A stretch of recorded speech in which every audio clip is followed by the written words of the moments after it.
Welcome to UO Today. I'm Barbara Altman, Director of the Oregon Humanities Center. Our guest today is Jon Wei, founder and executive director of the Telling Project and of Lemon Films.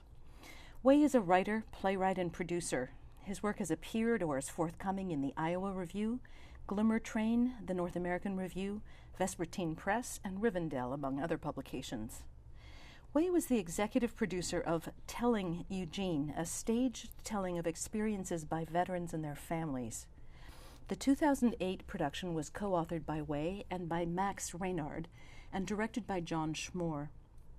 Wei went on to produce and direct In the Telling, a film that documents veterans' journeys from military service to civilian life and examines the issues of service, citizenship, family, and country.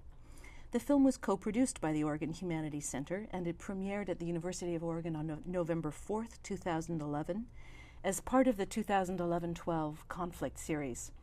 Jon, first of all, let me start there. Jon, welcome back to UO Today. Thank you very much. I'm happy to be here. I had the occasion, while I was preparing for this interview, to go back and look at the interview you did with Steve Shankman about 3.5 years ago. So if any of our viewers want to go back to that one, that's on the UO channel, and they can see the then and now. I had less hair.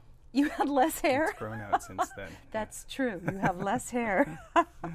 Well, it's good of you to come back, and we're really excited to have you because you've made this whole incredible journey from the creation of that theater production to the creation of this documentary. Can you lay the foundation by telling us what the Telling Project is all about? Sure. It's a big question.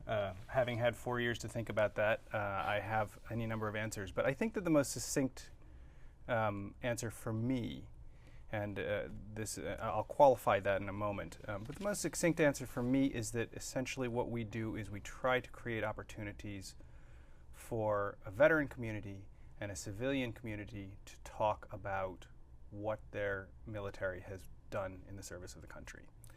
And the reason that we're doing that is because from the beginning of this project, one of the things that we perceived, and I was working with veterans at the University of Oregon when we first started thinking about this, one of the things that we perceived was not an unwillingness on either side to discuss these things, but a lack of tools to get that conversation started.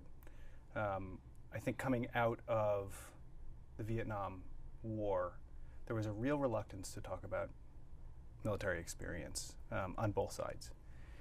For various reasons, none of which I necessarily want to get into here, but it remained the fact for the next several decades.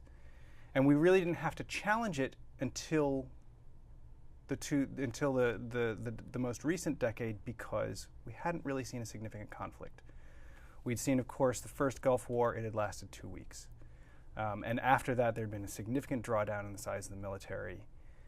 We'd seen conflicts in Haiti, conflicts in Bosnia, but they were small and generally not central to the news, to the public consciousness. We've been at war for 10 years now. We've also had less than 1% of the population served during that time. And I think that there's a real, there's a sense, and it in many ways it's not a very well articulated sense on the part of the civilian population, that we need to know what's happening, because what we get is so clearly, and I think that this is part of the 21st century consciousness, is so clearly vetted by the media already. It's so mediated by the media. So we don't necessarily trust what it's saying. It's also highly polemic oftentimes. It's pulled one way or another way by the needs of the story, the needs of the network, the needs of whomever is covering it, the needs of the audience, so to speak. And so what I think is we're left with is a civilian population that actually wants to understand what's happening with the military, and a military population that's, because this is the 21st century, because most of this younger generation of veterans came of age in an era in which things like talk therapy, social networking, the blogosphere, all these things are accepted common practice at this point. They're not new. You know, if you come back and you work with a counselor, it doesn't mean that you're crazy. You know, and I think that for previous generations it did. And so there was a real taboo that was around that. So we have two parties that are very willing to talk and want to, but we don't have a social mechanism to start that conversation. Those taboos are still in place. As we know, taboo isn't something that that you can necessarily just think through. You know, it's something that that is imbued into you. It's imbued into the culture around you, and it's part of how you conduct yourself. And so getting through that is a very difficult process. One of the things that is interesting about theater and about the history of theater is that it basically has a tradition of addressing taboo in the open. Theater, one of the genesis of theater, it's theorized, is preparing young people to go to war. You bring them into the theater, you expose them to stories of what they're going to see, and that in some ways, and this is using the term theater in a somewhat loose way, but basically what you're doing is you're preparing their minds for what they might see. You're also, when they return, you're putting these theatricalized versions of what they have been through in front of the public so that they understand them. And there's so that in early Greek society, these are these mechanisms that were oftentimes employed, or we theorize were employed, to kind of keep the society integrated even in times of war. And so that is, I think, very much a still central notion in the way that we think about theater culturally. You anticipated my question about why theater was the best medium to get this conversation moving, to provide this interface point. So let me move on from there and ask you, theater was an appropriate vehicle, but you actually prepared the veterans whose voices you stage to use theater as an effective instrument, right? Yes. Can you talk a little bit about how you teach those returning vets, many of whom have never been on stage, to do theater well? That's a good question. I have not been a part of that. I'm not a director, and I'm not a stage director. And one of the things about the process is, because we're doing this in various parts of the country, that relationship is a very intimate one. The performers become very reliant upon, very trusting of the person who's directing them, because they're also instructing them on performance.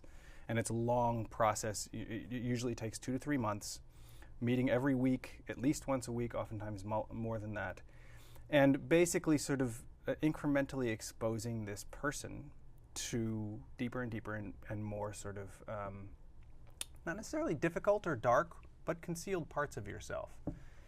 And so we have the director as someone in that community. We always choose the director as being in that community. That being said, I've been around it a lot. And I think that it's just basically not dissimilar to a fundamentals of acting class. You teach someone how to walk on stage. You teach someone how to project their voice. But those are not simple things. You know, what you have to do is it has to happen on a fully integrated way. So you have to be able to, in order to project your voice, you have to know where your voice is coming from. You have to be able to access certain parts of yourself. You have to be able to be comfortable with that. And that's, I think, what is really interesting, and I don't like the word, but I'll use it, therapeutic, for lack of a better term, for the folks who are participating as performers, is that what happens is that they incrementally go from the interview stage, which is the first stage, where I sit down with them and I interview them about their experiences, where they're talking to one other person about these things, to a group phase where it's the performers with one another and this director. And they gradually get deeper and deeper into this, and they allow themselves more and more emotional and psychological access to what they're talking about, to eventually a public phase. And so there's this process that they go through that allows them to, when they come out into the public to talk about their experiences, they've already gone through several steps, several increments. Plus, they've gained skills, and so the process allows them to integrate the experience fully, in terms of who they are, in terms of even their physical presence, and that's one of the things that's so important about theater, is that there is physical presence.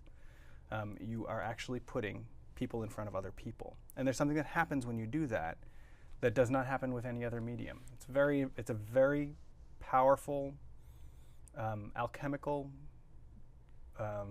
cathartic experience, and communal. It's very visible in the clips that you have of various productions on the Telling website.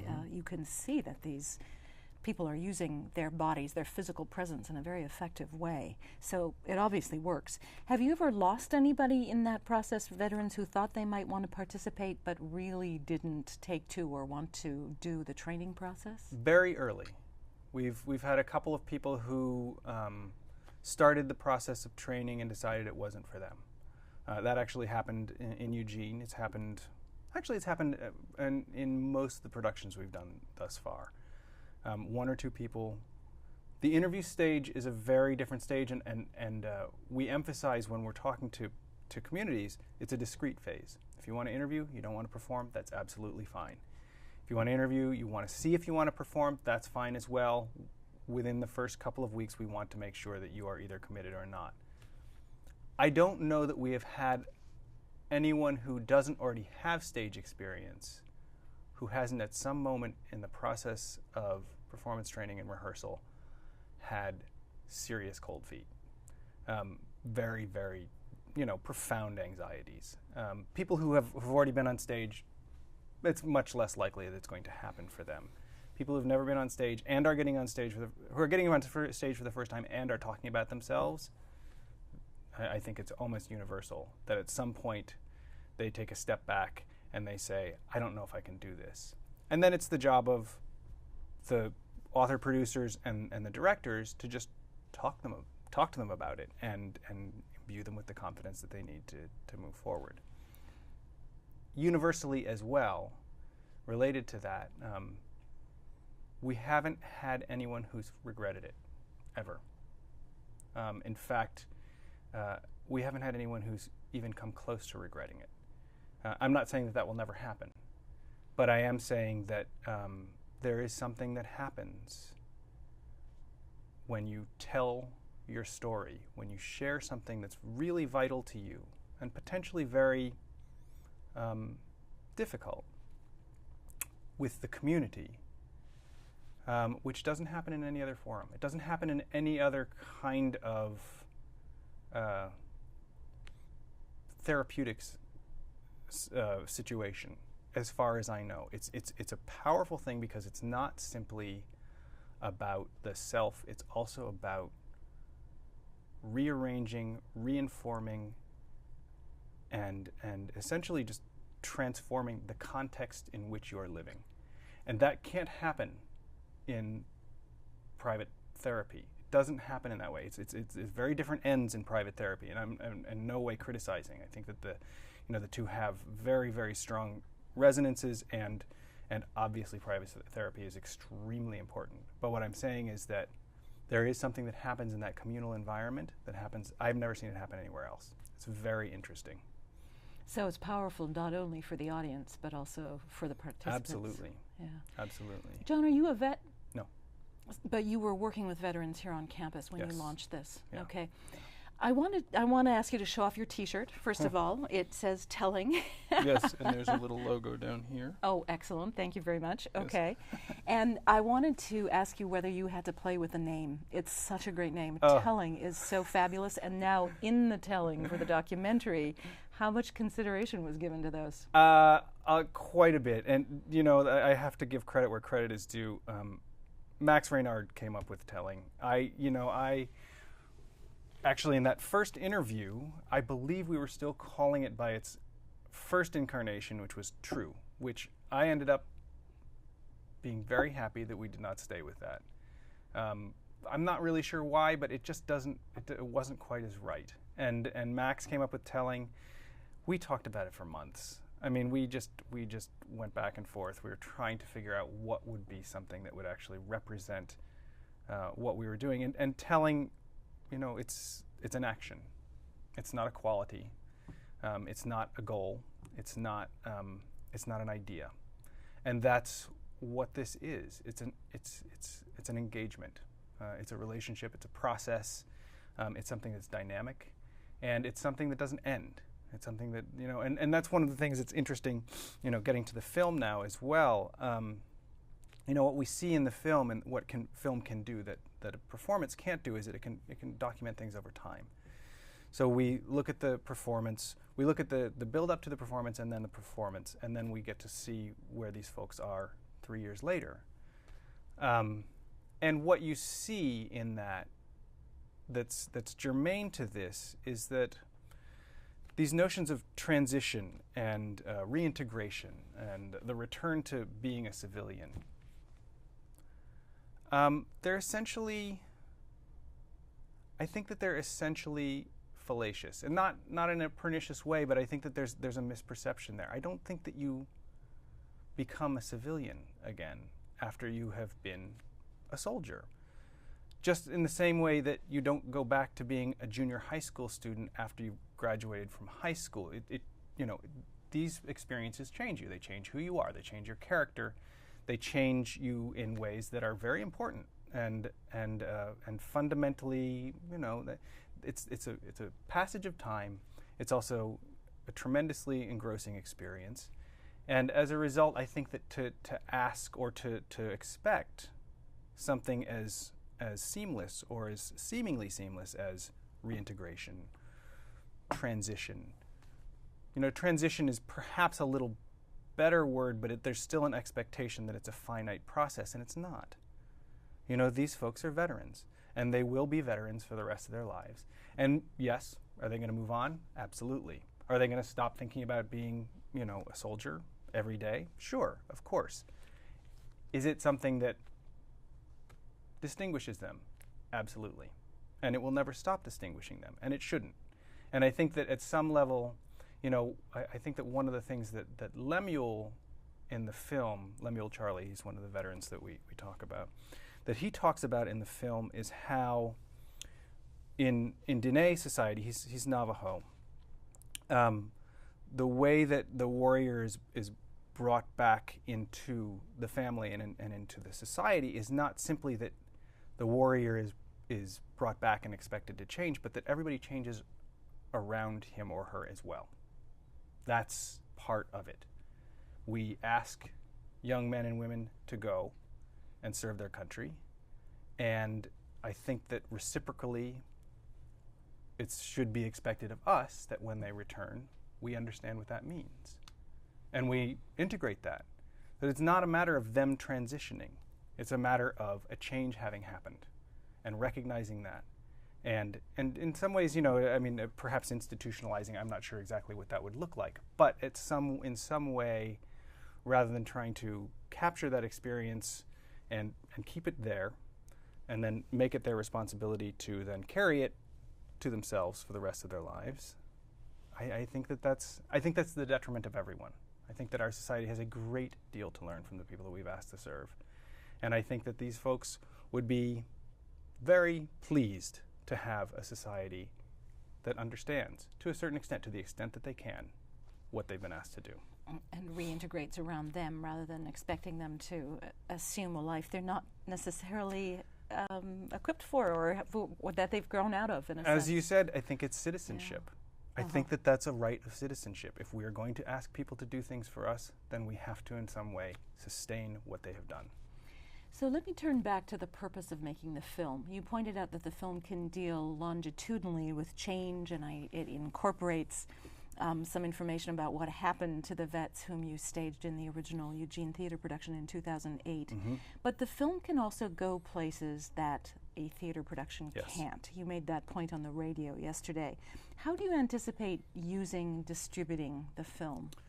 Well, anticipate, hope for. They're hopefully somewhat closely aligned. We're gonna enter it into festivals, hopefully get some exposure for the project that way. We are going to do showings in various parts of the country. It's a good tool for the Telling Project insofar as what we can do is give people a notion of what we do before, they actually have to start working with us to put together a theatrical production. It's not an easy idea to explain to people. It's a very easy idea to sort of get the logistics. We do a theater production with veterans. But actually understanding what that means and kind of getting your mind around it, and then also, getting enough folks interested in it, civilians, veterans, whomever we need in a particular community, that's complicated. And this film can do a lot of work in that respect for us. It can also just reach beyond where there are going to be performances. I mean, perhaps there are communities in which, they don't, as I was mentioning on the radio the other day, they don't have the theatrical infrastructure. They don't have the momentum. They don't have the financial wherewithal to put on a production. And even these productions are quite inexpensive by the standards of a normal theatrical production, they still cost money. And they take a lot of time. They take a lot of effort on the part of the people who are going to be involved in it on a community level. This is a way of giving some exposure to what we're doing, to the folks who are serving, to them as people, as opposed to them as soldiers, veterans, casualties, suicides, statistics, et cetera, which is the way that we generally understand veterans, or more easily have access to. So it's a transportable medium. Performances are less so, and it's also it's a way of just getting the message out as to what we're doing. Would we like to have it picked up and distributed? Sure, love it, absolutely. I have absolutely no qualms about this being distributed in as broad a possible forum as possible, because I think, like I was saying earlier, I think that what we're doing, it's to the benefit of everyone who's involved. It's to the benefit of veterans, it's to the benefit of civilians, it's to the benefit of current soldiers, it's to the benefit of future possible soldiers, it's the benefit of, it really is. I give a talk to the performers before their first performances every time. Regardless of whether I'm there or not. In Iowa City, we have performances coming up this coming week. They're going to take the stage for the first time. And I'll Skype in because I'm not actually going to be able to be there. But what I say to them, part of what I say to them at the beginning of every performance is, you're going to give this audience something that they very rarely get, and that is honesty. And it's not because people are dishonest. It's because we live in a place, in a world, that is not necessarily fully receptive to everything that's happening with a person at a given moment. There are emotional, psychological, social, various kinds of pressures that allow us, keep us thinking, acting, and speaking, expressing ourselves within certain parameters. And that's appropriate, I think, for the most part. But I think that it also puts pressure on us. And there are moments in which we can release that. We can actually be given permission to go to places psychologically, emotionally, intellectually, socially, that we're not otherwise. Again, theater has a tradition of this. And that's part of what they're going to be doing. Is they're going to be giving people permission in that moment in the theater to be honest. And that doesn't necessarily mean it's a thought out thing. It doesn't necessarily mean that it's an articulated thing. It may just mean that it's a moment of emotion, a moment of remembrance, a moment of just a physical reaction. Anything like all those kinds of things happen during these performances. And that's that's a kind of a rare and a wonderful thing, and I think that that's where this universal benefit comes, is that we can have this moment. You have this moment in the presence of the people that you live with in your community. The person next to you, the person on stage, the person behind you. Everyone lives there, and it's part of their world. And so what we have is this moment where that world actually becomes, in the same way that this process has sort of integrated these experiences for them, in those moments, that becomes an integrated community. And I think that in some ways that's a very rare thing. It's a very rare thing. What I like most about that, and I think one of the reasons it's so powerful, is because the audience is an active participant. Absolutely. It's not simply passive receptor of what's happening on stage. Absolutely. There's catharsis going on both sides of the stage. Jon, we don't have a whole lot of time left. I wanted to ask you, on your website you state that one of the goals of the Telling Project is to take this to all the states across the country, and you've made a pretty good start on that. Where have you produced the play so far, and where's it going now?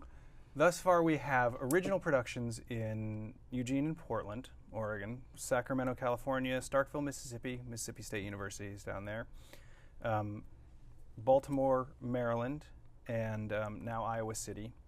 We're working on a production in Birmingham, Alabama at the moment, and at the beginning stages of another one in Texas, my home state, which would be very nice. I wouldn't have to travel quite as much. But essentially, you know, what we've been doing is moving from place to place, and I've been gaining access to people who can actually do this production themselves as well.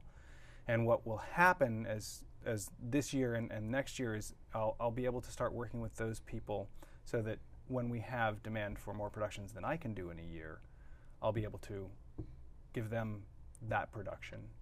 You know, we have Max Reynard, he's up in northern New York now. I have another group that I've been working with in Iowa City who's fantastic, working group theater. They're central in the Midwest. They can work in various places around there, and actually they have worked as far away as Rwanda, so they have long arms. In Baltimore, another several groups. So what we anticipate is that rather than growing geometrically, we're going to grow exponentially, or perhaps mathematically. Rather than growing mathematically, we're going to grow geometrically. Okay. Right. And on that note, we're going to have to close. But let's hope it goes global, so to speak. That would be really terrific. Yeah. We're really glad that you are back in Eugene for the premiere of the film. This is where the stage production premiered, and we're just so happy to be helping you put this on tonight. I couldn't be happier. So thank you so much for being here. Thank you. I really appreciate it. I'll hope we'll have a third interview in another 3 years or so. Sure. Let's do it. Okay. Thanks, Barbara. We've been speaking with Jon Wei, producer and director of In the Telling, a film that documents veterans' journeys from military service to civilian life and examines the issues of service, citizenship, family, and country. The film was co-produced by the Oregon Humanities Center. It premiered at the University of Oregon on November 4th, 2011, as part of the 11-12 Conflict series. Thank you for watching, and see you next time.